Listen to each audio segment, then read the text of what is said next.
আসসালামু আলাইকুম। হাসান খালেদ, সভাপতি, বাংলাদেশ তৃণমূল পার্টি, আপনাদের সাথে। দর্শক শ্রোতা, আসলে বাংলাদেশে তো দ্রুত ঘটনা ঘটে, কোনটা রেখে কোনটা আপনাদের সাথে শেয়ার করব সেটা চিন্তা হয়ে যায়। আজকে অন্য কিছু নিয়ে কথা বলার চিন্তা করে রাখছিলাম, কিন্তু শেষবেলা দেখি কালকে তো 26 তারিখ আমাদের প্রাইম মিনিস্টারের সফর শেষ হবে চীনে। তো শেষ দিনেই হয়তো উল্লেখযোগ্য কিছু ঘটনা ঘটবে। আজকে পর্যন্ত এখনও কিছু খবর পাই নেই, খালি ওই বেড়ানো আর এর দৃশ্যই দেখেছি, সম্বর্ধনা দেখেছি। এই চুক্তিপত্র এমওইউ কি স্বাক্ষর হলো তা এখনও জানা যায় নাই। তো ওই চুক্তিপত্র এমওইউ স্বাক্ষর নিয়েই আপনাদের সাথে কথা বলবো। কথাটা এরকম যে মালয়েশিয়া গিয়ে তো আসলে মালয়েশিয়া তো কোনো উদ্দেশ্য নাই। মালয়েশিয়া হলো যে চায়না যাব, ভায়া হয়ে গেলাম। চায়না একেবারে রাইভাল অফ আমেরিকা, সরাসরি কেমনে যাই, এই একটা চিন্তা করে।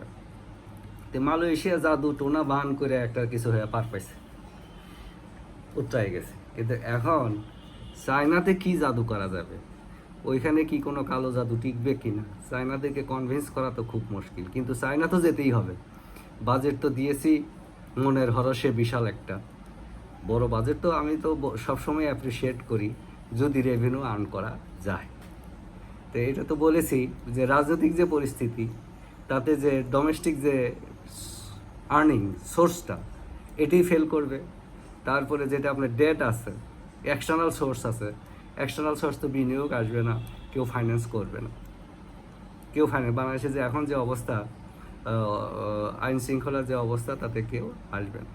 ওই চায়না কেন, যদি আমরা মঙ্গল গ্রহে গিয়েও যদি বিনিয়োগের অফিস খোলে, ওই চায়না অফিস খুলতেছে ইয়ের আশিকের বুদ্ধ দিয়ে, ওই দেখবেন আরও কিছু টাকা পয়সা খরচ হবে। এই হলো। এখন চায়না গিয়ে কি বলবে বলেন? চায়না তো চিন্তা তো হলো একটাই, চায়না পদ্মা নিল, ব্যারেজ নিল না তিস্তা ব্যারেজ নিল না, কিন্তু এগুলো চিন্তা না। চিন্তা হলো যে চায়না গিয়ে তাদের কানে পৌঁছানো, আমাকে ঋণ দিতে হবে, আমার ঘাটতি বাজেট আছে। বিষয়টা হলো এইটা, বিষয়টা এই, চায়নার থেকে পয়সা গলানো এত সহজ না। তো এখন এখন মালয়েশিয়া জাদু দিয়ে শেষ করে দিছে, গান বাজনা করে শেষ করে। চায়না কিন্তু এটা করবে না। চায়না কিন্তু বলবে যে তুমি যে আসছো, আমেরিকার অথরাইজেশন আছে কিনা, তুমি যে আমার সাথে কন্ট্রাক্ট সাইন করবা, এমইউ সাইন করবা, আমেরিকার অথরাইজেশন আছে কিনা, এটা কিন্তু জিজ্ঞেস করবে। আমার তো মনে হয় ইতিমধ্যেই করেই ফেলছে, বুঝছেন? এটা জিজ্ঞেস করবে।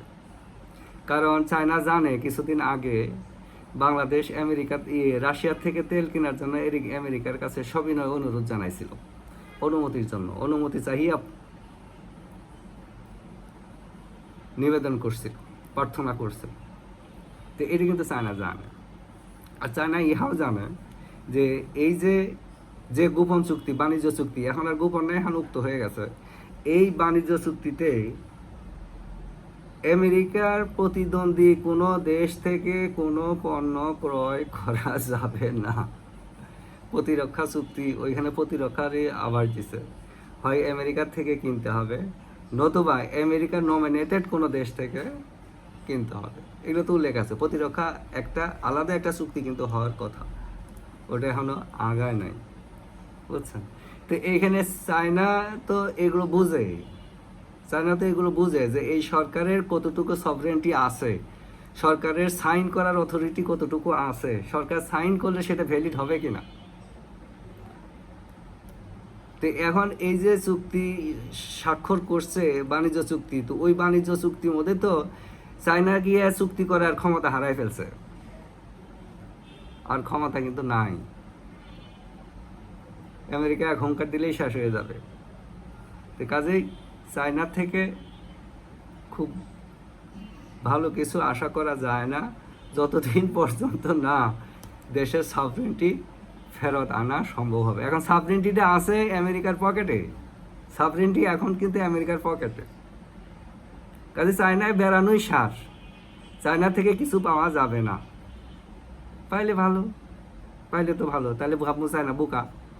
যদি পায় তাহলে চায়না বোকা, আর না পাইলে বোঝাই যাবে যে আমাদের সাবরেন্টি নাই, এই জন্য ওরা কিছু দিল না। বাংলাদেশ তৃণমূল পার্টি চায় সরকার সফল হোক, মানুষ আর কত কষ্ট করবে? এই 500-700 কোম্পানি বন্ধ হয়ে আছে, এই যে দিনের পর দিন প্রত্যেক দিন কোম্পানি বন্ধ হয়ে যাচ্ছে, বিনিয়োগ কোথায় থেকে আসবে? কোনো বিনিয়োগ আসবে না তো, নিজের দেশের কোম্পানিগুলি বন্ধ হয়ে যাচ্ছে, বিনিয়োগ আসবে কোথা থেকে বলেন? কোনো বিনিয়োগ আসবে না।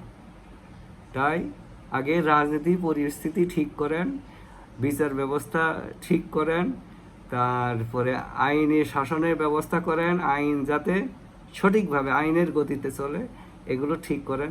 যেমন শেখ হাসিনা যেভাবে 10টাকে রেখেছিল 2001-2006-তে যে জঙ্গিবাদের উন্মেষ ঘটেছিল, শেখ হাসিনা কিন্তু 2009 থেকে সেটাকে একদম ধ্বংস করে। মানুষ এখন কম্পেয়ার করে, বুঝছেন? ঠিক আছে, ওই পর্যায়ে না গেলে কোনো বিনিয়োগ আসবে না। দেখি, অপেক্ষা করি, কালকে শেষ দিন, তাই আজকে আপনাদেরকে জানালাম, অপেক্ষা করে থাকি, দেখি কি আসে। এই যে দ্রুতগতির গাড়িতে উঠতেছে, দেখি কি অবস্থা। দ্রুতগতির গাড়ি আবার বাংলাদেশে আছে কিনা। যে যেখানে থাকি সুস্থ থাকি, নিরাপদ থাকি। ধন্যবাদ সবাইকে।